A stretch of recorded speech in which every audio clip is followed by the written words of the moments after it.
J'ai décidé de dissoudre l'Assemblée nationale. J'aimerais vraiment commencer par la question que je t'ai plus ou moins déjà posée avant, mais... Qu'est-ce que je vais faire de tout cette oseille? C'est ta question préférée? C'était exactement ma première question. Non, moi ma question c'est comment on se sent après une semaine de Casino de Paris comme ça, complète. Je suis hyper heureux d'avoir fait ça parce que c'était symbolique pour moi. J'ai pensé à moi quand je remplissais pas du tout les salles au théâtre Montmartre-Galabru. Et le fait de se dire putain, je vais jouer dans une très très grande salle parisienne 5 jours de suite, ça, je sais pas, il y a un côté auto-check temporel où tu te dis bah ouais, c'est cool, c'est fait. Et puis à un moment donné, je l'ai fait avec beaucoup de sérénité parce que j'arrive à mes 200 dates de spectacle, je suis un peu détendu, le spectacle se passe très très bien.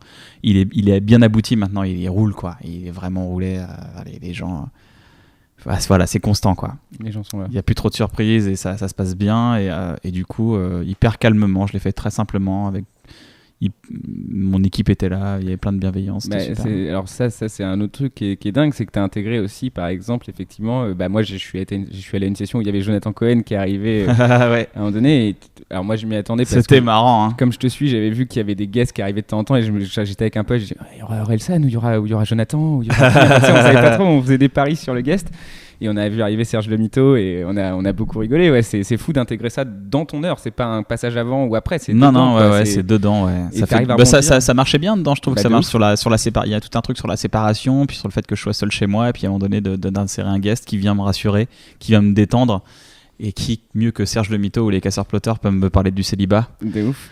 Et surtout que Serge Le Mito, toi, t'as jamais été en interaction directe avec lui devant la caméra, quoi. Ouais, voilà, c'est ça. Oui, t'as eu ton petit Serge Le Mito. Mais qu'est-ce qu'on a rigolé? On a vraiment eu des fous rires de ouf. Ça, j'imagine. On a pété des câbles, ouais. Ça, j'imagine. Ça, c'est des questions que j'aurai plus tard parce que ça me passionne beaucoup, les tournages que vous avez dû avoir devant Bloqué et tout. Mais il y a plusieurs questions qui me viennent encore une fois sur le spectacle. Moi, sur ce spectacle, ce que j'ai trouvé ouf, c'est qu'il y a un côté très, très timé, très comme tu le dis maintenant après 200 dates où tu sens que ça roule et on le sent chez toi que ça roule, avec une grosse énergie, et on le disait d'ailleurs sans sentir que on sent que tu donnes de l'énergie, mais on sent pas que tu t'épuises, on sent que tu restes toujours avec la même énergie. Et avec à la fin, quand tu fais le résumé avec l'animation, bref, etc., je peux en parler un peu plus parce que c'est quasiment la fin du spectacle et du coup on peut se livrer dessus, mais je trouvais qu'il y avait quasiment, après un stand-up très minimaliste avec un micro, une bouteille, très peu de lumière comme on en parlait, il y a eu un moment quasiment Bob Burnhamesque sur le... Tu vois, genre, et est-ce que Bob Burnham a été une référence ou un truc comme ça, ou est-ce que ça s'est fait tout seul? Non, Bob Burnham n'a pas été une influence sur ce coup-là, parce que c'est un truc que j'avais déjà fait avant de voir son spectacle, mais non, j'aime bien toujours inventer des choses. Ok. Et là, les gens qui verront le spectacle, maintenant, qui le verront peut-être pas, mais il y aura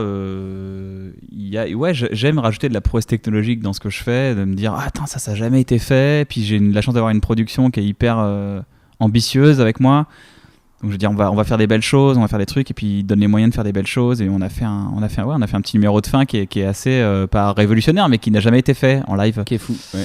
Et du coup ça donne un côté un petit plus quoi aux gens qui sont venus. Moi je fais 1h15 de spectacle, 1h20 de spectacle, tu rajoutes un petit rappel de 5 minutes, ça fait 1h25, 1h30 avec les rires et tout ça, donc ça fait 1h30 bien ficelé quoi. Ok. Et c'est le moyen de remercier les gens aussi, parce que c'est quand même ils ont pris un parking les gens. Ouais, non, c'est grave. Même si je vais tendre de plus en plus à faire 1h, je pense. 1h, 1h05 de plus en plus. Le prochain spectacle, je pense que je vais faire 1h, 1h05. Alors, le deuxième spectacle, justement, on peut en parler parce qu'il y a ce côté, justement, t'es une personne, là, voilà, vraiment une des premières personnes qui vient au Lossette où t'as eu vraiment un 200 dates dans des grosses salles avec vraiment une fin, et là, t'en es à la fin.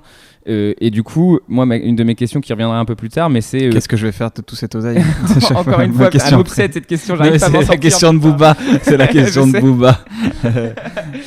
Qui a sorti son album, qui sort bientôt. Bon. Trône. Il est sorti le 1er décembre. Il est sorti, ok. Il faudra que je l'écoute. En tout cas, moi, ma question, c'est comment, après une réussite, tu vois, genre ça y est, là, c'est un vrai projet que t'as mené à bien, que t'as réussi, et c'est la fin. Enfin, abandonner un spectacle, c'est quoi cette sensation? Parce que ça doit être dur, non? Je me sens à poil là. Ouais. Je vais t'avouer un sentiment que j'ai eu récemment. J'étais à la fin du spectacle, les gens applaudissaient, il y avait une standing ovation et tout, et je me disais oh merde, j'arriverai pas à faire aussi bien sur le prochain. Vraiment, je me suis vraiment pensé. J'étais dans un moment de kiff et dans ma tête, j'étais en train de me saboter la tête en me disant j'ai aucune vanne pour la suite, j'ai rien du tout, j'ai tellement rien. Mais j'avais rien au début. quand j'ai commencé ce spectacle, Pulsion, j'avais rien, donc à un moment donné, les choses se créent au fur et à mesure. Ça, je sais plus qui parlait de ça, mais c'est vrai que ceux qui font les vannes, c'est les seuls. C'est Seinfeld, je crois, quand il gagne un award, je sais plus lequel, où il dit c'est les seuls à faire un truc qui part de 0-0, quoi. Il y a pas de matière, il y a rien. Part de c'est 0, quoi. Matière à poil. Là, et là j'ai discuté avec Farid parce que Farid repart à 0 aussi. Et on se disait, peut-être un jour, peut-être on fera un truc, tu vois, pour se roder, pour se chauffer, à se roder un peu plus et tout. Et ouais, on parlait, mais il y avait 2 gars à poil qui parlaient au téléphone, quoi. Ouais, c'est ça. Ouais, j'ai rien. Mais bon, on va voir, je vais laisser l'inspiration. Tu sens les mecs un peu flippés, mais un peu qui se rassurent, en disant non, je vais laisser le temps passer aussi, mais qu'est-ce qu'il faut que je fasse, faut que j'enchaîne, on sait pas trop. Donc on savait pas trop. Et du coup, tu vas faire quoi? Tu vas retourner un peu dans les comedy clubs, tu vas refaire des 5-10 minutes, Ouais, j'ai déjà 12 minutes du prochain spectacle, et je vais roder ça.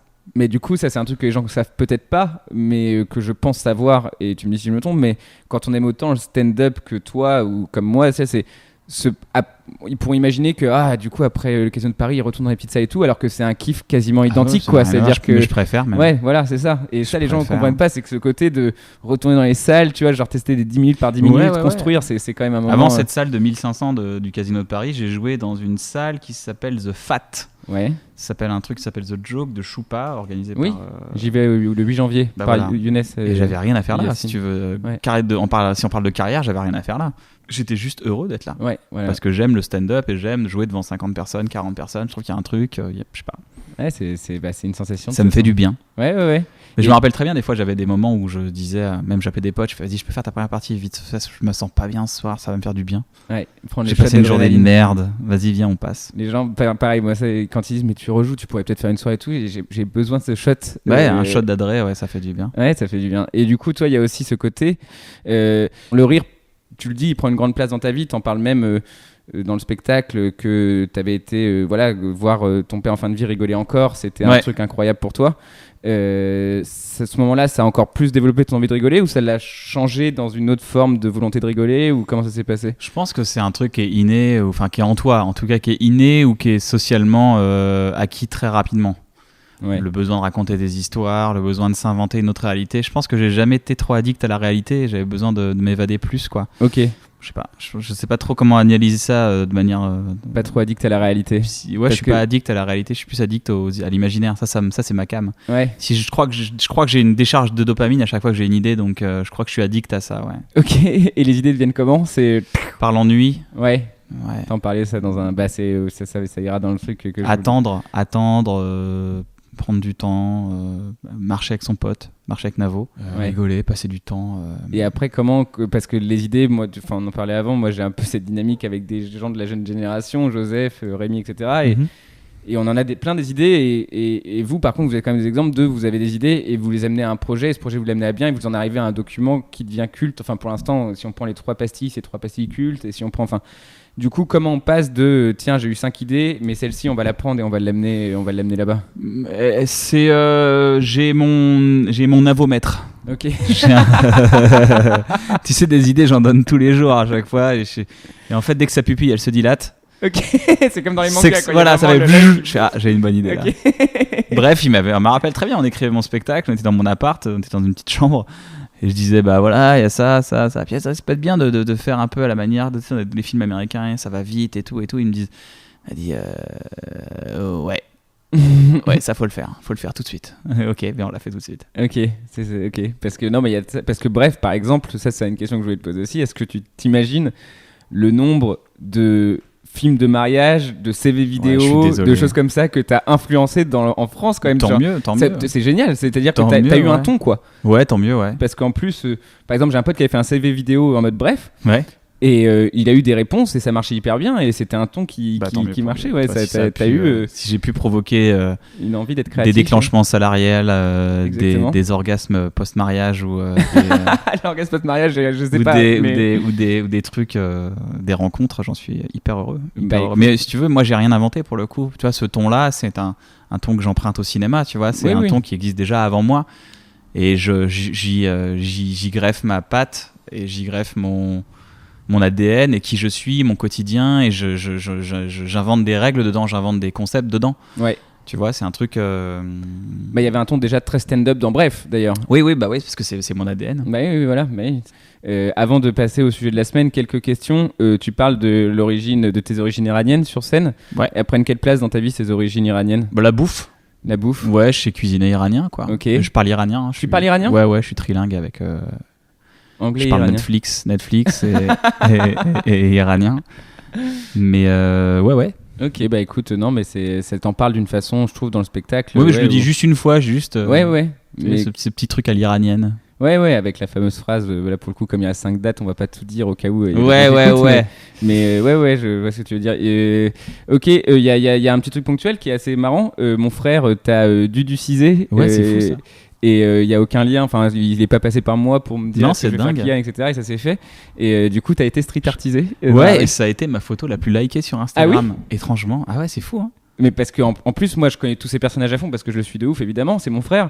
Mais quand il a sorti ton street art sur le mur, je trouvais qu'il y avait un truc qui sortait vraiment bien. Enfin, tu vois, ça faisait vraiment bref, toi. Enfin, ouais, ça marche bien, ouais. Et du coup, ok, ouais, t'as été dilucisé, quoi. Alors qu'il n'y avait pas de lien, c'était trop marrant. Ça y est. J'appartiens à la ville, mec. Sur les murs de la ville. T'es dans les villes, à moi Paris, mec. T'es dans la ville de Paris. C'est bien, un jour tu t'arrives à Paris, tu demandes un billet de train pour Paris, et puis un jour il y a quelqu'un qui te dessine sur un mur de Paris. T'as vu? Ah, cool. Ouais, c'est marrant. C'était moi, ça m'a fait marrer parce que t'avais dit oui pour venir au Café Holo 7 et le jour même il sort son truc sans qu'on se concerte. Et au trop final, mignon. bon bref, c'était assez marrant. Il y a une petite connexion qui s'est faite. Du coup, le sujet de la semaine à chaque fois, il part un petit peu sur des débats que j'ai préparés mais qui vont te parler. Mais avant ça, est-ce que j'aimerais savoir si ça va rentrer un petit peu en transition dans le sujet de la semaine, mais faire un petit scan du monde en ce moment parce que quand on est stand-upper et quand on analyse la vie, quand on prépare un deuxième spectacle, on essaie de choper la température un peu. Et est-ce que tu penses pas, enfin c'est une sensation que j'ai, que la température est de plus en plus dure à trouver en fait, qu'il y a tellement que le monde devient de plus en plus bruyant, qu'il y a de plus en plus de choses qui vont dans un sens ou dans l'autre, que tu as une idée, mais que tu te rends compte qu'elle est peut-être réac et du coup tu vas la rechallenger beaucoup plus que tu le faisais avant où il y avait des idées beaucoup plus facilement Est-ce qu'il y a un côté aujourd'hui où le monde est devenu difficile à lire même pour toi? Non, ce qui est intéressant, c'est ce que tu expliques, tu parles de bruit, mais je pense que le bruit il vient de ta tête. Ouais. Parce qu'écoute, là il se passe rien là. Ouais. Là maintenant, juste là. Ouais, Charlie aussi parlait du moment présent. Tu prends le compte, tu prends le monde en compte. Tu prends dans l'addition, tu prends une inconnue à 6 milliards. Tu prends 6 milliards d'inconnus dans ton addition. Ouais, c'est beaucoup d'inconnus. Vis-à-vis du prisme des médias, tu vois, ouais. Qui visiblement qui a plus de coefficients dans ton addition, alors qu'il y a 6, 7 milliards, 8 milliards de personnes sur Terre. Ouais. Donc il y a toi plus 7 milliards 900 millions 999 999 personnes. Et tu me dis putain tout ça c'est bruyant et tout. Je fais ouais mais t'as quand même beaucoup d'inconnus dans tout ce que tu racontes. Je pense que c'est la perception du monde, mais ce qui serait intéressant serait d'écrire sur cette perception du coup. Bah oui. Putain j'ai l'impression que le monde est bruyant, que c'est la merde et tout. Moi j'ai l'impression que le monde n'a jamais été aussi paisible, qu'il y a plein de choses qui peuvent changer. Mais je crois qu'on n'a jamais été aussi peu en guerre. Ouais, il y a de ça. On n'a jamais été aussi peu malade, il y a énormément de problèmes de malnutrition, de maladies dans le monde. Je dis pas non il y en a plus, c'est fini. Je dis juste que 2017, c'est pas. Non, mais c'est pas pire. J'en parlais avec je sais plus qui dans un précédent podcast, mais moi je suis un adepte des grands discours d'Obama qui ont un peu marqué et qui disait au discours de Selma que ceux qui pensaient que c'était mieux de vivre dans les années 50 se trompent, mais ceux qui pensent qu'on a fini le chemin se trompent aussi en fait, et juste que chaque changement peut du temps à faire, mais qu'en fait on est toujours un peu mieux. En fait. Je trouve que le féminisme n'a jamais été aussi présent. Tu vois, les droits homosexuels c'est hyper important. On parle de végétariens, on parle de choses qui il y a 20 ans paraissaient complètement impossibles, et je trouve qu'il y a des concepts progressistes qui sont présents quand même, donc c'est assez intéressant. Je trouve qu'on peut... Après, il y a ce côté être humain, l'être humain voit toujours, et je pense qu'il est programmé pour ça, l'être humain, c'est d'anticiper la peur et de se créer des problèmes même quand on n'a pas. Je pense que ça vient de nos connexions, ça vient de connexions de cerveau, le fait de savoir, vu qu'on a un gros cerveau, on a énormément de connexions à la seconde, et du coup, on projette nos connexions sur... qu'est-ce qu'on va bouffer, qu'est-ce qu'on va faire, il fait froid mais j'espère qu'il fera pas froid demain, machin. Tu sais que la plupart des êtres humains se droguaient, enfin nos ancêtres se droguaient la nuit venue parce qu'ils pensaient que le soleil ne se relèverait pas. Ah ok. Ouais. Ok. Il y a plein de civilisations où la nuit venue, c'était le calumet, c'était les acides, des trucs comme ça pour plonger dans le sommeil. Parce qu'on pensait que c'était très anxieux, il y avait une angoisse du coucher du soleil. Ouais. Pourquoi les oiseaux, quand le soleil se couche, vont vers le soleil? Parce qu'ils ont peur qu'il ne revienne pas. Okay, ils se disent pas, ah non mais attends, ce sera cool. Non, ils se disent le soleil est en train de disparaître. cette boule de feu qui me chauffe. Et je pense que tout ça, ça doit peut-être... alors je suis peut-être aérien comme pensée, mais je trouve que on est programmé pour être anxieux sur l'instant d'après, sans se dire c'est cool ce qu'on a là. C'est vrai. Et de jouir de ce qu'on a plutôt que de... Et on prend du plaisir à être dans la peur de l'après. Ouais. Et peut-être que ça nous... Imagine si on est comme ça pour le feu, le mammouth qu'on va tuer ou les framboises qu'on a ramassées. Je pense qu'on l'est dès qu'on lit un journal. Eh ben, on a 1000 détonateurs d'inquiétude qui se créent. Et c'est ce que tu décris quand tu dis il y a du bruit, le monde est bruyant. Mais par rapport à ce que tu disais, enfin ouais, c'est vrai qu'il y a deux choses qui ressortent, c'est la science et la psychologie entre guillemets. Ouais, c'est deux choses qu'il faut et ça c'était une et après je suis un privilégié. Je sais que je suis privilégié aujourd'hui, c'est que voilà, je connais ma situation et que voilà, j'ai pas forcément d'enfants, donc j'ai pas besoin de m'occuper, j'ai pas de préoccupations brutes. Tu vois, parce que quand tu as des enfants, tu dois projeter forcément. Mais je pense qu'il y a un travail aussi intérieur à faire, à se déconnecter de ces peurs d'anticipation. Bah justement, c'est un truc que je lisais là-dessus, c'est qui était très intéressant, où c'est un psychologue qui disait qu'il fallait réinventer toute la psychologie moderne. En fait, on était dans le besoin d'une nouvelle école de pensée à ce niveau-là. Parce qu'en fait, il y a un chiffre que je trouve incroyable, c'est les jeunes d'aujourd'hui sont en moyenne 2 fois plus anxieux que les patients en hôpitaux psychiatriques dans les années 50. Et en fait, il a expliqué de ce postulat-là qu'effectivement, c'était le moment de changer la psychologie, parce qu'en fait, effectivement, il faut que les nouvelles générations, et pour que le monde comme il évolue, il faut qu'effectivement on prenne plus de temps. Il parlait de l'anxiété, il parlait du fait que le moment maintenant il va. Justement, tu cites un peu, enfin tu étais un peu dans, c'est peut-être toi d'ailleurs qui devrait écrire cette nouvelle école de pensée. Il faut prendre conscience de l'élément extérieur. Ouais, L'accès à l'élément extérieur est très développé aujourd'hui. C'est-à-dire que par exemple, on va dire en 1980, tu lisais un journal, tu faisais France Info, t'écoutais, et puis après voilà, tu faisais ta journée. Donc t'avais 3-4 heures de nuages dans ta tête, et après tu passais à autre chose. Là, moi le premier, je suis complètement addict à mon téléphone et je regarde, qu'est-ce qui se passe, machin, des trucs. Alors je regarde beaucoup de trucs qui m'inspirent et j'essaye d'être éducateur de moi-même en m'abonnant à beaucoup de choses très inspirantes, pas des choses négatives, tu vois. Je suis pas abonné à des sites d'information parce que je trouve ça extrêmement anxiogène. J'ai même enlevé, tu sais, quand tu swipes sur la gauche avec ton iPhone, t'as accès à des news. Tu l'as enlevé ? Je l'ai enlevé et je me suis rendu compte que mon moral allait 1000 fois mieux. Comment tu fais pour enlever ça ? Je veux l'enlever. Je crois que c'est dans aussi. Widget, il faut que tu regardes, il y a un Okay. truc Widget News et tout, tu peux l'enlever, ouais. Okay. Et ça a changé radicalement ma vie, parce qu'en plus c'était chronophage. J'allais voir par mécanisme, parce que tu sais, quand tu te fais chier, des fois tu vas sur ton menu de téléphone sans aucune raison. Ouais. Tu dis, j'ai des icônes, et tu regardes tes icônes. Et tu vas voir sur Twitter si t'as pas un tweet, tu vas voir sur Facebook si t'as pas un message, tu vas voir sur Instagram si t'as pas une notification, tu vas voir sur Snap les snaps des autres, t'as envoyé un message, il t'a répondu, tu réponds à un texto, hop, tu refais le cercle vicieux des réseaux sociaux. C'est compliqué. Ouais. Et ben ça, déjà ça, et ensuite tu rajoutes les news, et en plus les news Apple, excuse-moi, mais c'est vraiment dépressif, quoi. Il y a rien, et en plus c'est basé sur ça apprend ce que si t'as cliqué, c'est que t'es intéressé par ce genre de truc, et du coup il va...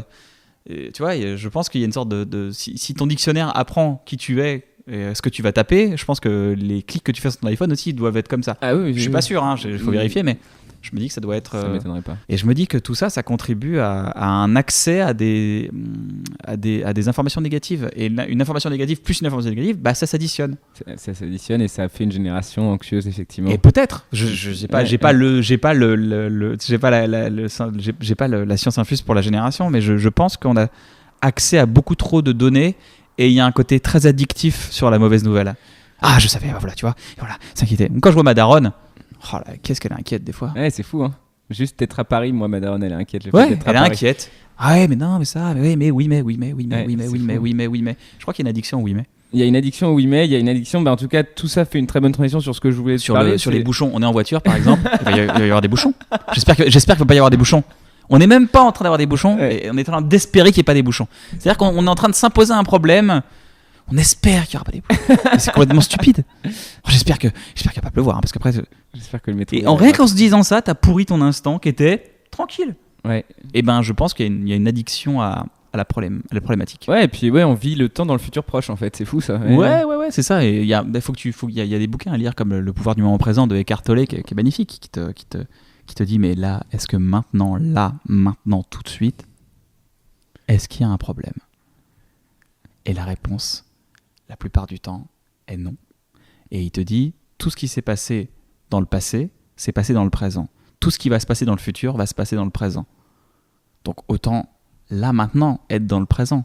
C'est le meilleur moyen d'être dans le passé et dans le présent, et dans le futur, c'est d'être dans le présent, pardon. Bah écoute, c'est exactement ça, et j'ai laissé la séquence se faire jusqu'au bout parce Pardon. que t'avais un ton qui... non, justement, parce que t'avais un ton, etc., qui sera le moment, je pense, où les gens vont, en écoutant ce podcast, je pense que ça va aller...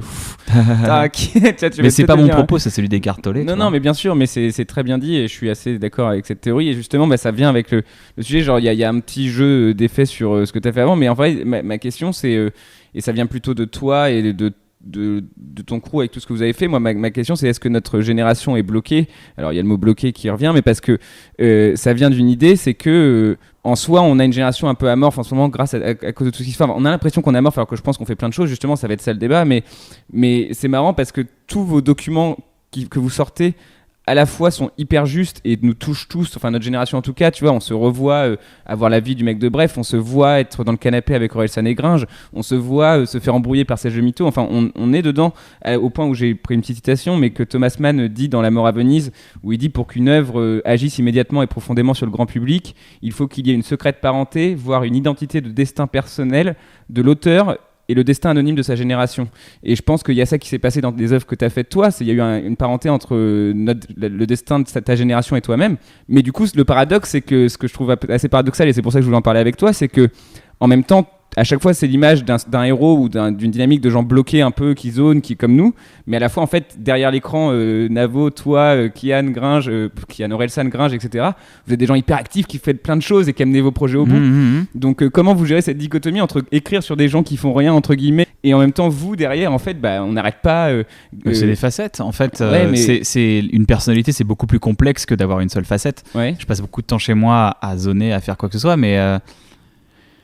pour certains adultes, ce serait une hérésie pour la société de dire non, mais attends, il faut que tu te lèves tous les matins, il faut que tu fasses ça. Puis j'ai l'impression que mon imagination génère aussi des emplois et des, tu vois, et des charges sociales et du boulot et des retours sur investissement. Tu vois, je sens que, je sais pas, je suis proche de qui je suis et c'est une facette de moi. J'exploite une facette de moi quand je tourne Rosalie Bloom avec Julien Rapneau. Julien Rapneau filme vraiment une facette de moi ou quand je suis tout seul. C'est moi quand je suis tout seul. Bref, c'est moi quand je suis tout seul, mais avec une voix off qui décale et qui tourne tout en ironie de ce qui se passe. Bloqué, c'est une période de moi entre 16 et 22 ans, quand j'étais avec mon meilleur pote sur un canapé, on disait de la merde. 16 et 22, du coup. Serge Le Mito, c'est un gars dans mon quartier. Il me dit, j'ai inventé le site sex.com, c'est moi. T'as vraiment un mec qui a dit ça dans la vraie vie. Et là tu dis lui c'est Serge Le Mito. Non mais il y a déjà des mythos du genre on a croisé la Dame Blanche, elle nous a mis une patate. Oui ok, ça je vois très bien. Okay. Genre il y a ça ou j'ai un pote, il a entendu un mytho qui était fort, c'était mon père, il était dans son garage. C'est un mytho de quartier, donc c'est pas un mytho, c'est un vrai mytho ce que je te raconte, c'est de la vérité. Vas-y, je suis très chaud. Tu vois, c'est marrant de trouver de la vérité dans un mytho, tu vois. Grave. Je te parle de l'essence d'un vrai mytho. Mon père était dans son garage. Il réparait une bagnole, il sifflait, et il y a le groupe Scorpion qui est passé. Le groupe Scorpion qui a fait Wind of Change. Le chanteur, il a écouté mon père siffler, il a dit putain, tu siffles trop bien, tu veux pas siffler dans mon album? Et du coup, c'est mon père qui siffle dans son album. Donc, il allait le chercher où Mec, ce mytho, il est incroyable. Il le disait avec l'œil de quelqu'un qui veut te convaincre. C'était un mytho et ça arrive. Et du coup, mais dans Serge Le Mito, comme on dit, on peut rigoler, mais est-ce qu'on peut rigoler tout le temps de c'est un mytho? Ouais. C'est ce qu'on pose comme question dans la série. Ouais, je vois ce que est-ce qu'on peut vraiment rigoler tout le temps d'un mytho? Est-ce que finalement c'est pas un mec qui est malade et on serait pas en train de rigoler d'un mec malade finalement? Mais c'est vrai que le mytho, c'est un peu amusant aussi, le côté genre waouh. Bah surtout qu'avec Serge Le Mito, vous avez réussi un truc de ouf, c'est de créer un spin-off réussi, quoi, parce que c'est pas souvent le cas. Bah, merci. Et non, mais c'est vraiment pas souvent le cas. Et alors, c'est marrant parce que les premiers, ils sont un peu déstabilisants parce que en fait, moi, je m'étais habitué à regarder Serge Le Mito en checkant les réactions d'Orelsan et Gringe en fait. Donc j'avais vraiment mes yeux qui étaient habitués à voir quand est-ce qu'il va faire craquer Gringe. Rien que faire sourire Orelsan, c'était une prouesse. Donc justement, tu commences à connaître un peu la réaction des deux. Et du coup, vous avez réussi à petit sortir le côté où c'est vraiment un triptyque avec un mec qui parle. Ah, en fait, on crée une histoire autour du seul mec qui parle avec d'autres personnes. Voilà. Quoi. Et c'est assez fort d'avoir comment réussi à sont faire reçus ça. les mythos par rapport à la personne qui l'écoute en fait, c'est surtout ça. Ouais. C'est, le mytho ne naît que dans l'oreille dans laquelle il est écouté. Ouais. Okay, c'est la vraie différence d'un mytho. Quant à Aurel et Gringe, c'est juste magique parce qu'on sent qu'ils sont bienveillants à son égard et qu'ils s'amusent et que même Serge est super heureux de raconter ses conneries. Tu sens qu'il jubile, il est heureux d'être là. Et puis il y a des moments où tu te dis, il y a des gars qui sont sceptiques, qui le remettent en cause, et du coup ça donne la nature à d'autres mythos. Et puis il y a des gens qui lui veulent carrément du mal. Donc c'est l'histoire d'un mec qui raconte des histoires et qui sont pas écoutées par les mêmes personnes. Et du coup c'est ces personnes-là qui définissent la nature même de ces mensonges. Il en est devenu touchant à la fin quand même, c'est fou ça, genre d'avoir tiré ça. Parce que moi il y a un autre truc, ça c'est par rapport à Serge le Mytho, je suis passionné moi par les vidéos. Par exemple de Will Ferrell qui va improviser avec Craig Robinson et Danny McBride pendant des heures à dire les mêmes phrases mais différemment, ou Jonah Hill dans le tournage de 22 Jump Street qui donne des vannes à tout le monde pendant le tournage en mode vas-y dis ça. Le tournage avec Serge le Mytho ça devait être incroyable, non? C'est que ça, ouais, c'est que de l'impro, donc on est toujours en train de trouver une histoire, une blague. Moi j'ai mon carnet avec moi, il y a Jonathan qui part en impro, une impro qu'on a fait dans un bureau 2 semaines avant, et il repart avec des missiles. Quand il est arrivé sur scène, par exemple, samedi dernier, c'est un truc qu'on a fait tous les 3 avec Navo en loge. On lui dit, tu vas dire ça sur le jet, et puis après, tu veux dire, puis ouais, je pourrais dire ça. Vas-y, dis ça, c'est trop marrant. Puis tu peux dire ça, ouais, carrément. Puis on trouve une punch, et puis voilà, puis boum, boum, ça avance. Puis après, il arrive, il fait sa sauce, et puis il arrive sur scène, il dit un truc complètement fou sur Laurent Romeshko. Ouais. Avec des chiffres et des lettres, et vraiment ça devient un moment genre génial, quoi, parce que lui, ça se voit, tu craques à ce moment-là d'ailleurs. Mais oui, mais lui a craqué, on a craqué. Je vais le mettre sur internet ce moment parce qu'il est vraiment marrant. Ouais, tu craques à ce moment-là. Tout le monde est là. J'ai jamais craqué sur mon spectacle. Je n'ai jamais éclaté de rire dans mon spectacle, genre de fou rire. Mais là, tu ne peux que t'incliner quand t'as un mec comme ça en face de d'ailleurs, toi. tu le vois je crois que c'est dans le bêtisier ou dans le making of de Serge Mytho ou le bloqué d'ailleurs. C'est le moment où Jonathan Cohen il dit ok fini là, je peux plus. Ouais, je peux plus. J'ai plus rien. J'ai plus rien. Le mec, il a vraiment une sensation de vide quoi, genre comme si j'avais fait du sport et que je peux plus. Il a parlé 1h45, il a fait rire tout le monde et il dit je suis désolé. Ouais, et je suis un peu à sec là. Il a l'humilité de dire qu'il est un peu à sec quand même, c'est fou. Le mec se rend pas compte ce qu'il a donné et il a oublié tout ce qu'il a donné. Après, nous on a fait du montage, je l'appelais, je fais le mec, tu te rends pas compte, c'est chambé ce que t'as fait. C'est génial ce que t'as fait, t'inquiète pas, ça va être chambé. Mais non, tu crois, t'es où? Je lui ai montré le truc, il avait tout oublié. Ah oui, d'accord, il est en transe. Il est en transe. Il est en transe. Il est en transe quand il est en transe. Je pense que c'est ce qui fait que ça marche aussi bien d'ailleurs, c'est qu'on sent un mec habité au moment où il se rappelle plus. C'est ouf ça. Ah, il est en transe. Le bonnet qui coupe les vaches, je suis désolé, mais tu peux pas l'inventer. Fallait l'inventer sur le coup, ça. Tu peux pas l'écrire, ça là, non. C'est des choses comme ça. Mais pour revenir à ce que tu disais tout à l'heure sur la génération j'allais revenir, bloquée, ouais. Je pense qu'on est tous les jeunes de certains vieux, quoi. Et le vieux qui est en nous ou le non, le vieux réac. Je pense qu'on est tous les jeunes de certains réacs. Ok. Ouais. Je pense qu'on devient la cible. Tu sais, ça fait partie de ce qu'on disait de l'anticipation des problèmes. Ouais. Je pense que c'est ça, être réac. Ok, ouais, c'est anticiper. C'est insérer la jeunesse comme problématique. En oubliant que toi-même, t'as été jeune et t'as été un gars nul. Comme un gars hyper intelligent, comme... comment elle s'appelle l'ancienne garde des Sceaux. Christine Taubira. Christine Taubira qui dit une phrase exceptionnelle qui dit aujourd'hui, on n'accepte plus que jeunesse se fasse. Ouais. Ok. Jeunesse doit se faire. Ouais. Et puis, je suis désolé, là aujourd'hui, il y a un mec, il a 13 ans, et dans 5 ans, il va tout révolutionner. Ouais, ça, j'en suis Mais persuadé. là aujourd'hui, il a 13 ans, ça se trouve, il est en train de manger une crotte de nez à lui pour la dernière fois. Pour la dernière fois, c'est très tard. 13 ans, c'est les dernières crottes de nez. C'est terminé. Après, c'est le lycée bientôt. Après, c'est bientôt le lycée, il faut arrêter les crottes de nez. Ok, il a le droit. En tout cas, dans la cour de récréation, c'est les dernières. Il a le droit à ses dernières crottes de nez. Ok, on lui accepte. Non, mais il va tout révolutionner en humour. Il y a un gars là, il a 8 ans. Ouais. Dans 12 ans, il va tous nous détruire. Il va tous nous mettre au chômage. Ouais. Mais là, il a 8 ans. Ouais. Bah voilà. Là, il a 8 ans. Sa problématique, c'est de faire sa disserte sur la grenouille. Mais justement, son poème de Jacques Prévert. Exactement, ouais, c'est ça. Mais voilà, il faut la jeunesse. Mais t'en parles justement dans son spectacle en disant faire ce que je fais ce que j'aime. Et il y a quand même ce débat, enfin ce truc qui est en sous-texte de ce que tu fais, de je kiffe faire ce que je fais. Et ça, c'est peut-être un message qu'on n'envoie pas assez à la jeunesse aujourd'hui. C'est ce côté, vous pouvez vous épanouir, les gars. En fait, là, on est en train de mine de rien. Il va falloir faire des choses. Il y a des gros enjeux qui vont être les enjeux de notre génération. On sera des vieux, mais ça sera les vôtres aussi. Et c'est je pense que la dernière génération, il faut quand même aplatir à un moment donné. Mais pour ça, il faut créer des gens créatifs, tolérants, sensibles. Ouais. Et pour ça, il faut peut-être contrer ce côté amorphe et effectivement ce côté où, comme dit Christine Taubira, aujourd'hui, on laisse plus jeunesse se faire. Et il faut laisser jeunesse se faire. Ça fait partie je sais plus qui disait ça. Il y avait un truc qui était intéressant. C'était, tu dois accepter que, par exemple, tu vois, c'était sur le fait de l'inquiétude des enfants, par exemple, de dire putain, si tu laisses sortir ton gamin, il va aller faire des conneries. Ouais. en oubliant que toi, t'as fait ces conneries. Moi, j'ai pris des rollers et j'ai sauté des marches, des 13 marches, des 14 marches. J'ai mis ma santé en danger, ma vie en danger, à des moments forts. Ouais. Et je l'ai fait avec inconscience, et je l'ai fait, et ça aurait pu très mal se terminer, mais au contraire, ça a très bien commencé. Parce que ça m'a donné de l'audace de faire plein de choses. Et ben, je pense qu'il faut laisser les enfants être des enfants, laisser les adolescents être des adolescents, laisser les adultes être des adultes. Ouais, parce qu'on sort très vite de l'adolescence. Enfin, oui, parce qu'aujourd'hui, par exemple, avec le fait que tu as un portable dans la main qui te donne les mêmes news que toi tu reçois, mais que toi tu as 13 ans, effectivement, tu sors peut-être aussi vite de ton côté. Peut-être, ouais. Et puis, il faut cette côté, il faut... Parce qu'après, il faut aussi un autre côté que tu... Moi, j'y crois pas, hein, la jeunesse désabusée, j'y crois pas. Oui. Elle est... Quand faut juste être écoute Coluche. Hein. Coluche, il disait, moi, depuis que je suis gamin, j'ai l'impression qu'on est en crise. Ouais. Et on est toujours, c'est la crise.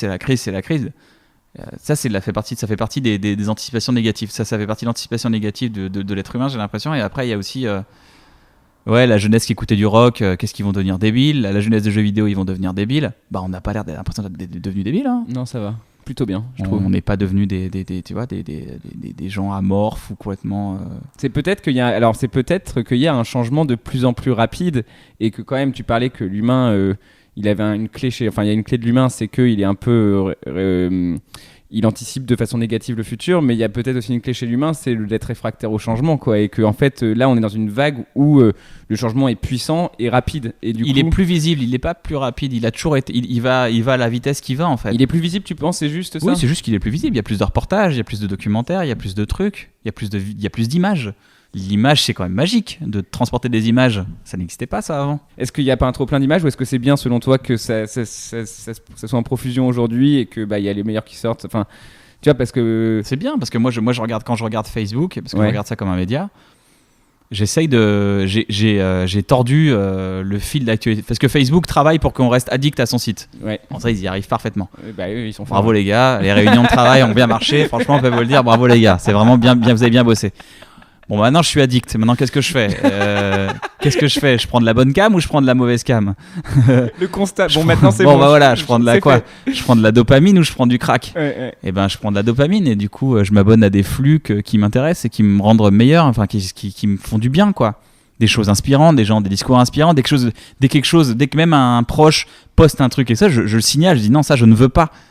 Et c'est triste de dire je suis addict, mais c'est le premier pas pour ne plus le devenir déjà, donc l'acceptation. Ouais, c'est vrai. En plus là on peut dériver vers ça. T'as quand même une rigueur de vie. Enfin, t'en parles dans ton spectacle et je le sais un peu pour t'en avoir parlé quelques fois, mais où tu manges bien, tu fais du sport, ça vient d'une volonté.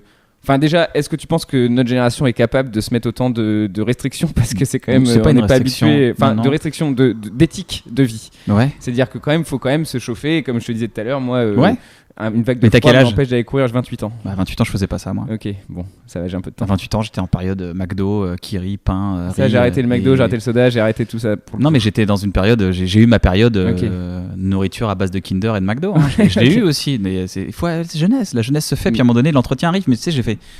La clé de pourquoi je fais tout ça pour aller bien, c'est parce que j'ai fait une dépression à 25 ans. Ok. Une grosse dépression. Pendant 8 mois, j'étais alité, je ne pouvais pas bouger. D'accord, tout. ok. Ouais.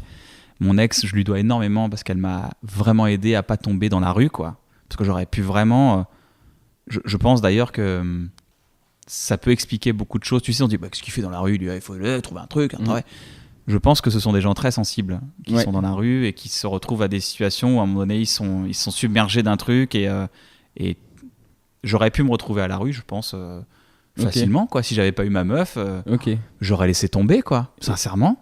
Heureusement, j'ai une famille. Peut-être que j'aurais eu mon frère qui m'aurait hébergé, j'aurais plein de gens, tu vois. Mais je serais retourné chez mes parents. Mais imagine qu'à un moment donné, t'as plus aucun espoir dans ta vie, t'as plus de proches qui peuvent t'aider. Bah, tu tombes vraiment dans une misère profonde. Et la dépression peut t'amener à ça. La dépression est le pont parfait pour t'amener à une misère parfaite. Et je me suis j'ai eu de la chance d'être très entouré, d'avoir des bons conseils à ce moment-là, et on m'a aidé. Je me suis promis le jour où j'irai mieux de donner mes clés pour comment j'ai fait pour aller mieux. C'est ce que je fais maintenant depuis des années. Bah ça, c'est ouf. Dès que je suis en comédie, dès que je me sers de mon média qui est la comédie pour transmettre des valeurs je sais pas, d'aller mieux parce que ça marche pour moi. Je me dis si ça marche pour moi et que si les gens m'écoutent et rigolent, c'est que ça doit leur parler. Donc je continue. C'est un message important parce qu'en plus là l'OMS dit que la dépression ça sera le problème majeur de santé dans le monde d'ici quelques années. Ouais. Donc effectivement c'est important d'avoir ce genre de témoignage où ça arrive et que tu peux t'en sortir. Ouais. Parce que quand t'es en dépression, le premier truc c'est que tu dis tu t'en sortiras jamais. C'est un épisode de Bref d'ailleurs. Ouais. C'est un épisode de Bref. Ouais, c'est un épisode qui me tenait très à cœur. Oui, ça s'est vu, je trouve. Parce que je les ai revus du coup un peu pour ça. Et j'ai celui de la dépression parce que Joseph parle beaucoup de dépression sur scène aussi.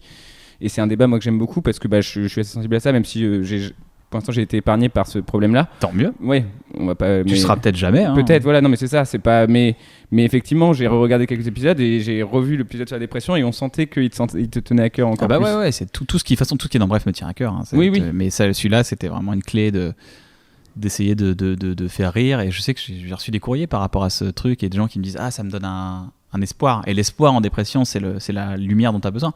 Parce que tu es dans un tunnel infini. Mais si au moins tu vois une petite lumière dans ce tunnel, au moins c'est gagné déjà. C'est l'ascenseur au sous-sol qui est bloqué. Ouais, mais tu penses sincèrement que tu n'y arriveras jamais, que toute ta vie est comme ça. C'est cette projection négative qui se multiplie par 1 milliard en disant ce moment horrible, je vais le vivre pendant toute ma vie. C'est normal qu'après tu penses à en finir. Ok, mais bon. Mais tu peux t'en sortir, c'est possible. J'imagine. C'est possible, c'est pas facile, mais c'est possible. Et chaque dépression est différente et chaque dépression doit être prise en charge, je pense. Et il n'y a rien de pire que de dire à un dépressif mets-toi un coup de pied au cul. Déjà, t'as déjà essayé de te mettre un coup de pied au cul, mon pote? C'est impossible. Donc le seul conseil que tu donnes, c'est un conseil de merde. D'accord? C'est vrai. Non, juste faut entourer la personne. Et la personne, c'est Raphaël Giordano qui dit ça dans son livre. Elle dit le bonheur est une porte qui ne s'ouvre que de l'intérieur. Et je pense que c'est ça. Et il faut que la personne qui est dans cette situation arrive à faire ce travail aussi elle-même et s'en sorte elle-même. Les gens pourront vous accompagner, mais jamais vous aider principalement, je pense. Je pense qu'il y a aussi une chaîne de. On en parlait beaucoup. J'ai eu de la chance, j'ai vu un psy, j'ai vu plein de gens. J'ai fait un psy, j'ai été accompagné. Non, j'ai énormément de chance d'avoir eu. J'ai essayé un psy, ça marchait pas du tout. J'étais dégoûté. Un deuxième marchait pas. Troisième, j'ai fait putain, trop bien. Enfin, ça commence à matcher. Puis tu sais, c'est des rendez-vous dans 15 jours. Pendant 15 jours, c'est la merde. Je vais pas attendre 15 jours. T'as envie de rien. T'as envie d'être sur un canapé et de pleurer. C'est tout ce que ça. Et du coup, c'est intéressant de se dire que il y a une morale là, tout ça. C'est que le mauvais moment te pousse à apprécier, te donne la qualité de perception d'apprécier un bon moment. Ouais, ok, ça y est. Et du coup, là, je suis dans une bonne période. Du coup, je fais tout pour maintenir le truc bien, quoi. L'endorphine du sport, le bien-être. J'appelle des potes toujours. Je reste en contact. Je partage beaucoup de choses avec les gens parce que mine de rien, quand tu peux aider les gens, ça. Il y a un autre truc, de reconnaissance très forte, quoi. C'est qui rentre dans le sport, dans la play ça. C'est un truc t'es quand même aussi bienveillant et cette bienveillance, je pense aussi, est pour tout. Enfin, elle est pour les autres, mais elle te nourrit toi aussi, je pense. Et moi, je suis un peu dans ce sens-là. Genre, c'est Rémi, quand je lui avais dit que t'allais venir au podcast, je l'ai appelé Rémi tout de suite en mode va venir et tout.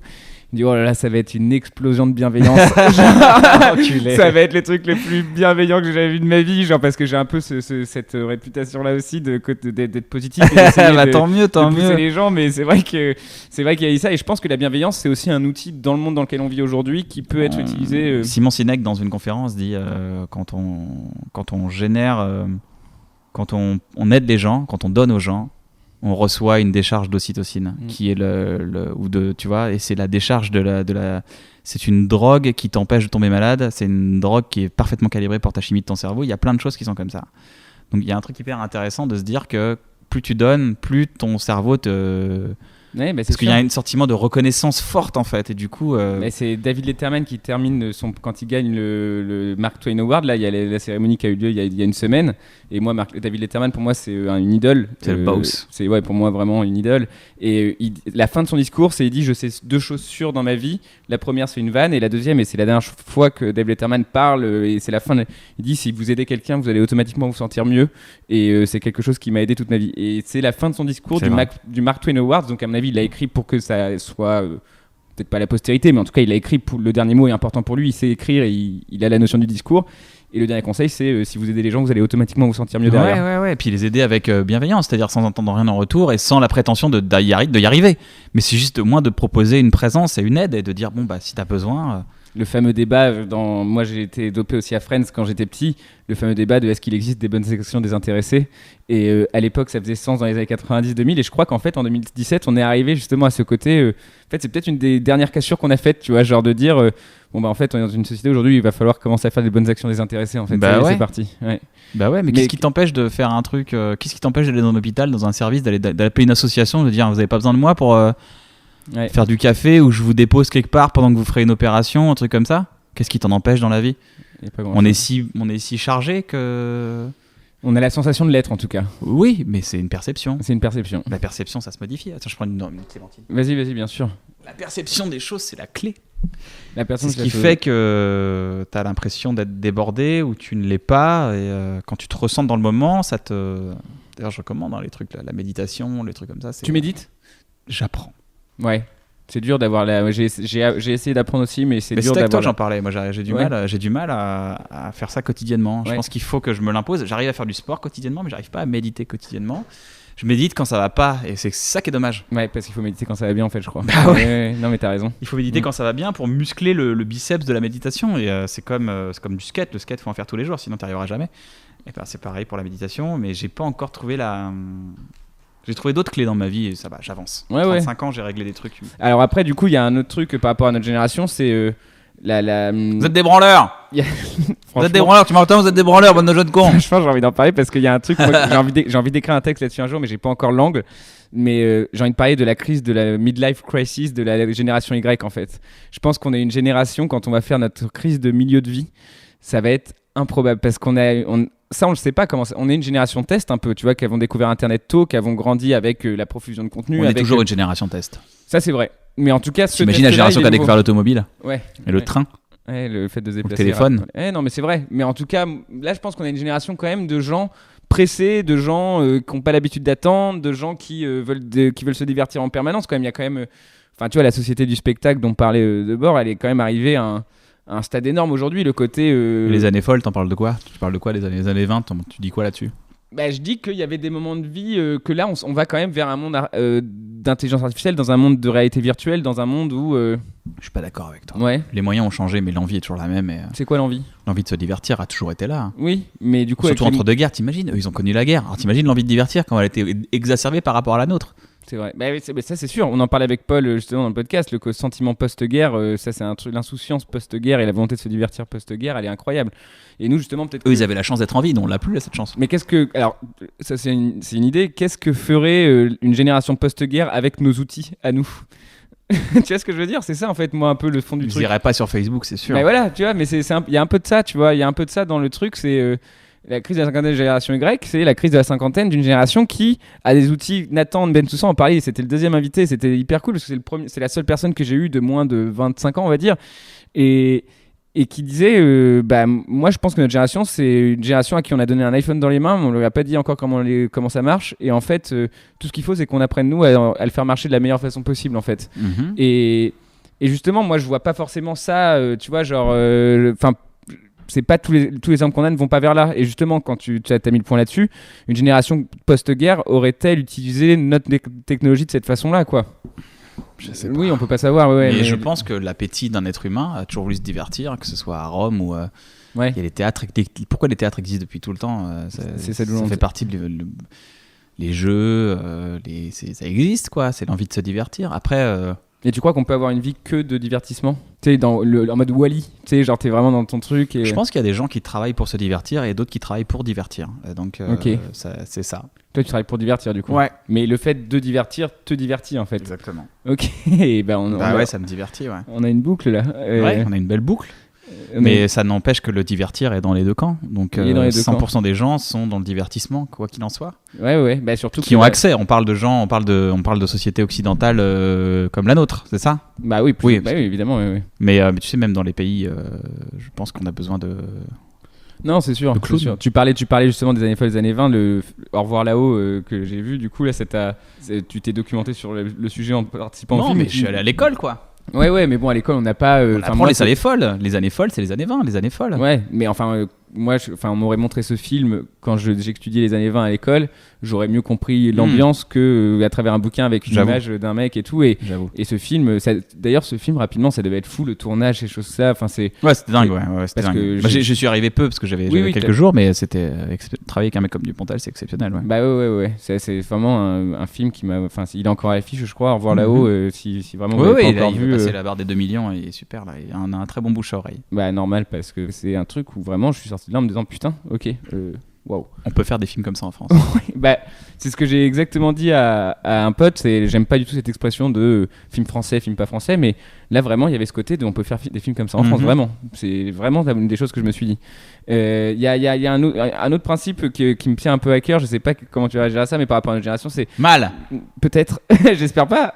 Moi, c'est que je crois beaucoup au fait que notre génération elle a aussi un devoir, c'est ce devoir de pédagogie inversée, comme je l'appelle, c'est-à-dire on a une génération aussi où c'est pas dans l'habitude, pour le coup là c'est vraiment un truc qui n'a pas été le cas dans l'histoire, une génération qui doit aller voir ses parents ou ses grands-parents et de leur dire bon, vous avez plein de choses à nous apprendre, c'est vous qui avez la sagesse, mais écoutez-nous aussi parce qu'on sait des choses que vous n'avez pas forcément perçues, entre guillemets. Ouais, je suis d'accord. Et ça c'est quand même très nouveau. Je suis d'accord, t'as raison. Ça c'est quand même très nouveau. T'as entièrement raison. Et du coup par exemple, moi j'ai cet exemple de effectivement, genre un moment avec ma mère par exemple où je vais lui expliquer, elle est à Paris, je vais lui expliquer comment utiliser Uber pour qu'il y a une voiture qui arrive, enfin c'était il y a longtemps maintenant, elle le maîtrise un peu mieux, mais ou expliquer à ma grand-mère comment partager un post sur Facebook ou des choses comme ça, et effectivement il y a ce concept d'éducation inversée, et est-ce que c'est pas là aussi un enjeu de notre génération, tu vois, de devoir dire aux gens je vais aller plus loin alors. Ouais. Plus que sur le Uber ou le Facebook, je pense qu'on est la première génération à avoir vraiment accès à avoir le temps et avoir accès à la psychologie.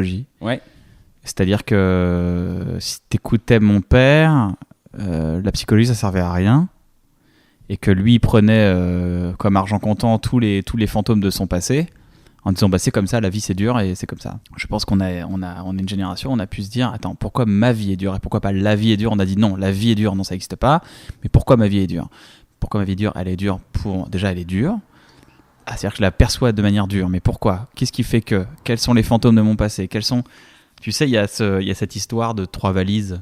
T'as 3 valises quand t'arrives à 18 ans, t'as 3 valises dans ta main, dans tes 2 mains, donc c'est importable. T'as une valise qui appartient à ton père, une appartient à ta mère et une c'est la tienne. Et ben à un moment donné, il faut s'arrêter sur le bord. Tu peux avancer, mais t'avanceras pas vite. Tu peux t'arrêter sur le bord du chemin, ouvrir les 2 valises, prendre ce que tu veux de ton père, prendre ce que tu veux de ta mère, ce qui te semble bon, les mettre dans ta valise, et après tu pars avec une seule valise et t'es beaucoup plus léger. Bon, je pense que ça c'est on est la première génération à faire ça, à se rendre compte qu'il y a un problème. Moi ça m'est déjà arrivé de parler à mon père ou à ma mère, de dire bon ça il faut pas me dire ça comme ça parce que ça je le perçois comme ça. Va le dire il y a 50 ans, ça. Ouais, c'est dingue, prendre une tarte dans la gueule. Mais t'en parles d'ailleurs dans l'épisode encore une fois de la dépression où il y a les parents qui sont là, c'est pour moi la morale de 80% des films de Judd Apatow d'ailleurs, c'est libère-toi des dogmes stress, de tes parents, des dogmes parentaux pour pouvoir avancer, ouais, c'est et on est cette première génération. Et après ça va peut-être donner des êtres mou parce que si on est dans l'anticipation négative on se dit oui mais nous on est la nature bon service militaire une bonne guerre une bonne guerre, nous, pas de choix d'accord peut-être d'accord et ça vous a baisé la tête aussi visiblement. Nous aussi on aura la tête baisée mais on aura la tête baisée d'une autre manière, mais en ayant perçu un truc d'ailleurs, c'est qu'on croit souvent que on met sur notre génération tous les mots qui se passent en ce moment, la pauvre génération qui va, et moi je pense qu'aujourd'hui toutes les strates d'âge sont touchées par ce qui se passe en ce moment, et par exemple je vois mes parents aujourd'hui qui à 55 ans se posent des questions que mes grands-parents à 55 ans ne se posaient pas en fait. Et du coup ce côté de on a accès à la psychologie, il y a un autre truc aussi, c'est que les plus vieux ont accès aussi, mais ils ont eu accès tard, donc ils ont un background très fort à devoir encore plus. T'imagines le grenier qu'il faut ranger. Exactement. Le bordel. Mais du coup je crois beaucoup et je communique de plus en plus avec mes parents avec cette idée là, c'est le côté je suis là pour vous aussi quoi, genre c'est pas que vous qui doivent m'apporter des trucs, genre il va falloir que vous aussi vous déblayiez des trucs parce que vous avez encore j'espère de la vie devant vous avec le progrès de la médecine, toutes ces choses là, et déblayer maintenant parce qu'en fait vous aussi vous avez eu accès à cette psychologie mais avec un background 5 fois plus fort quoi. Ouais c'est comme je plains les gens qui vont apprendre les cours d'histoire en 2160. Putain ils ont tout le siècle, ils vont apprendre Trump et tout ça. Trump. Invention de Facebook. Oh là là, ils vont apprendre tous ces trucs là, la guerre en 2080 ils vont se la taper, la 3e guerre mondiale. Ils vont tous taper. Non mais c'est un peu ça, c'est comme comprendre la psychologie à 60 ans, c'est comme avoir des cours d'histoire. De commencer l'histoire en 3000. Quand je t'entends, j'entends juste quelqu'un qui anticipe négativement ses 80 ans. Je suis un Qu'est-ce qui se passe moi dans 85 ? Moi, je suis un pessimiste positif de toute façon. Genre, j'ai compris très jeune que je pourrais pas être optimiste parce que c'était pas en moi, mais j'essaie d'injecter du positivisme dans mon pessimisme en fait. Et c'est le combat un peu de ma vie et je pense que j'y arrive de plus en plus et que en vrai non, à 80 ans, je me vois bien sur un perron avec jouer aux cartes avec ma femme et le couple de potes qui jouent aussi avec nous et puis devant une forêt brûlée.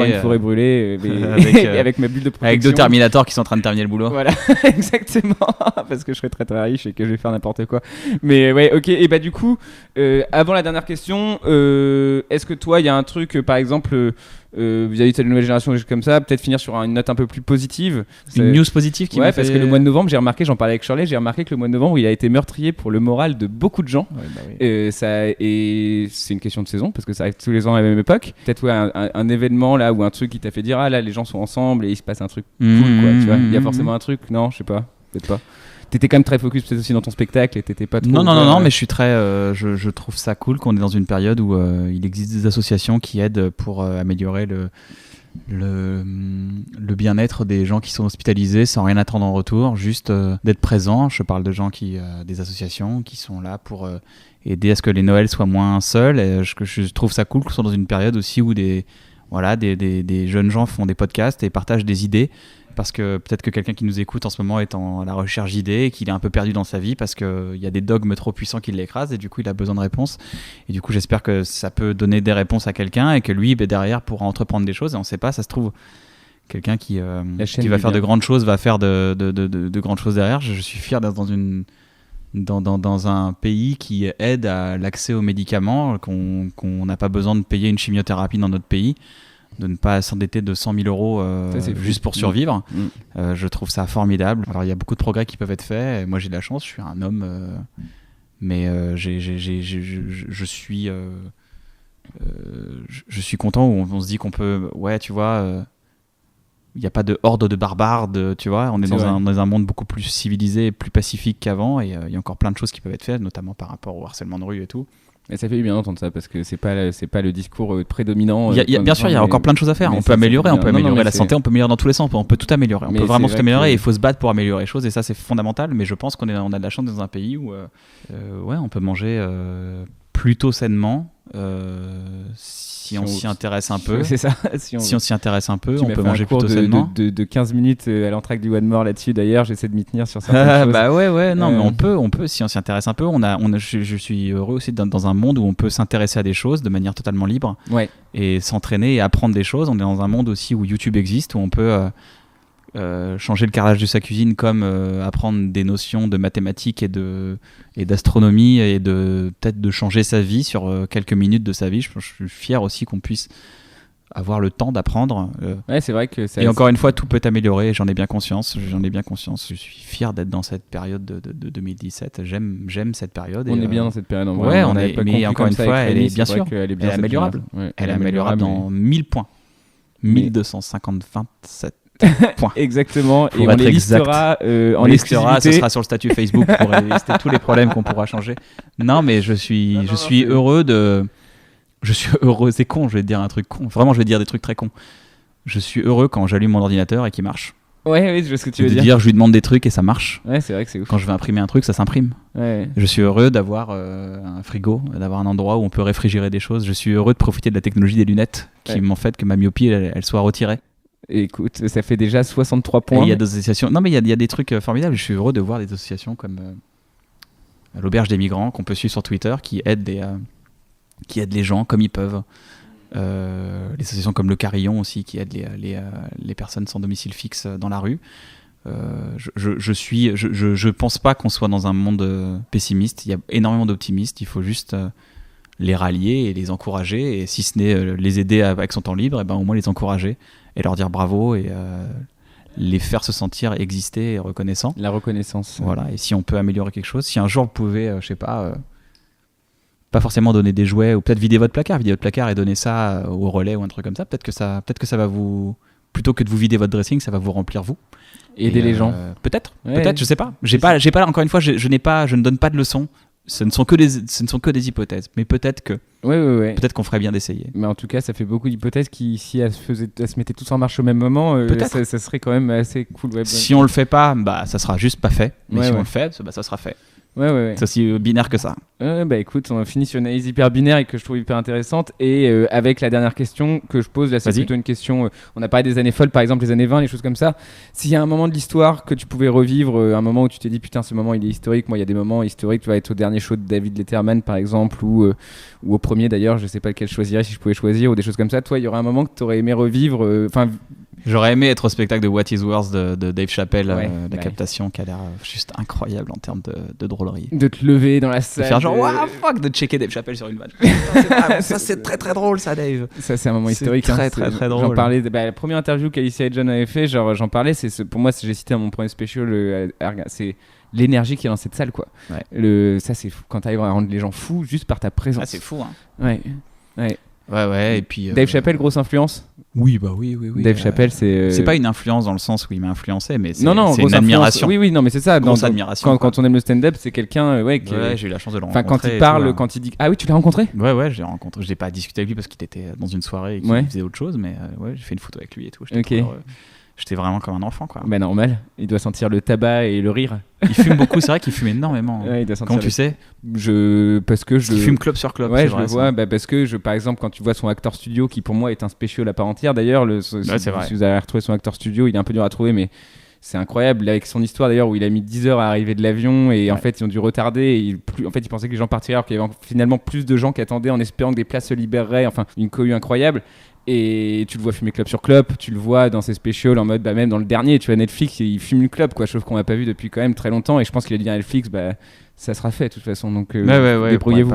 Donc oui, j'imagine, mais d'ailleurs qui sort son special le 31 décembre, le 3e. Le 31 décembre, ça sort là, ça va être fou ça. Et c'est le seul qui va être écrit dans la période récente, parce qu'en fait c'est deux qui vendent Netflix, c'est des cassettes, comme il le dit dans une interview, genre j'ai donné les cassettes.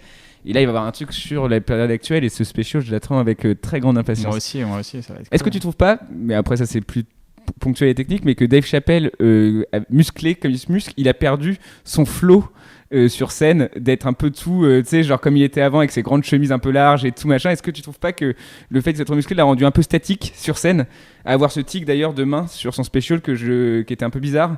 Genre non, ça n'a pas changé chez toi la perception. Il gère ça, je pense qu'il gère sa vie comme il peut, c'est Dave Chappelle. Hein. Ouais. Mais je pense que moi je gère comme tu peux. Oui, non, mais ça c'était plus un débat ponctuel et technique sur un mec qu'on aime bien en commun, quoi. Mais bon, ok. Bah écoute, moment historique, le spectacle de Dave Chappelle, moi je reviendrai avec toi si t'as de place dans ta machine à remonter le temps. Ouais, je viendrai. Viens mec, viens. Écoute, merci beaucoup d'être venu encore. Merci c'était à toi, vraiment mec. un kiff. Je crois qu'après avoir vu ça, on peut mourir tranquille. Merci beaucoup d'avoir écouté cette conversation. Merci beaucoup à Kian d'être passé.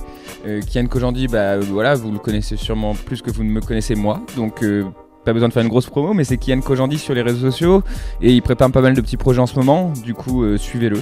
Voilà, vous allez découvrir pas mal de choses qui vont sortir bientôt. Il est sur un projet qui s'appelle Cold, notamment une fiction sonore sur Canal+, enfin ce genre de projet-là. La semaine prochaine, je prendrai un café avec Paul de Chavannes. J'ai vraiment hâte de parler avec lui, on a pas mal de choses à se dire, d'autant plus que j'ai pas pu parler de Johnny Hallyday avec Kian parce qu'on a enregistré l'épisode lundi. Et du coup, Johnny est mort 48 heures plus tard. Du coup, je vais pouvoir en parler avec Paul. C'est important d'en parler un tout petit peu quand même. Faut pas déconner. C'est quand même Johnny Hallyday. Il y a eu Jean d'Ormesson aussi d'ailleurs. Faut pas l'oublier non plus. Bref, on fera un petit hommage aux deux avec Paul de Chavannes. En plus, je sais qu'il adore ça. Donc, on va beaucoup rigoler. Ça va être cool. Merci à vous aussi d'être de plus en plus nombreux à écouter un Café Lossette. Vraiment, merci beaucoup. Voilà, je peux aller dans les statistiques de toutes mes petites applications. Et en fait, je vois que ces chiffres augmentent en permanence. Ils augmentent, donc c'est grâce à vous, encore une fois, c'est grâce au fait que vous en parliez, c'est grâce au fait que vous l'écoutiez peut-être tout haut dans le bureau, voilà, n'hésitez pas à mettre une grosse enceinte dans le bureau et à lancer un Café Lossette dans votre open space, comme ça tout le monde en profite et tout le monde peut devenir passionné. N'hésitez pas également, si vous avez des opérations de grande ampleur à mener, par exemple dans les aéroports, dans les choses comme ça, mettre un Café Lossette dans toutes les enceintes des aéroports. Toutes ces choses-là, ça serait, à chaque fois c'est un plus finalement. Donc n'hésitez pas à faire tout ça, mais bon, si vous juste téléchargez une application de podcast et que vous vous abonnez à un Café Lossette, c'est cool aussi. Et chaque nouvel auditeur est une vraie victoire pour moi. Vraiment, je suis très content. Merci encore à vous. Et merci à Alicia, John. Merci à Pierre Chagnon qui a lancé sa page Incognito récemment. Merci encore à vous. Et on s'écoute la semaine prochaine pour un café avec Paul de Chavannes. Bonne fin de journée. Ou bonne fin de soirée. Ou à bientôt quoi. Lorsqu'on vous lit, lorsqu'on vous entend, les deux adjectifs qui reviennent le plus souvent, c'est épatant, c'est merveilleux. Oui, j'ai beaucoup employé dans ma vie, en effet, le mot épatant. C'est un mot que j'aime bien. Et ce qui vous rend épatant et merveilleux. Évidemment, je sais bien que à mon âge, quand on me fête mon anniversaire, par exemple, eh bien, je sais que c'est pas une année de plus, c'est une année de moins. Mais évidemment, ça ne me plonge pas dans le chagrin. Vous savez, on meurt parce qu'on est né. À partir du moment où vous naissez, vous passez une espèce de contrat avec la mort. Si vous êtes né, vous mourrez, ça fait partie de la vie. Donc, je crois qu'il faut vraiment l'accepter avec sérénité. Et même la mort ne vous fait pas peur? Non, franchement, non. J'ai été tellement curieux dans ma vie que je suis assez curieux de savoir ce qui va se passer.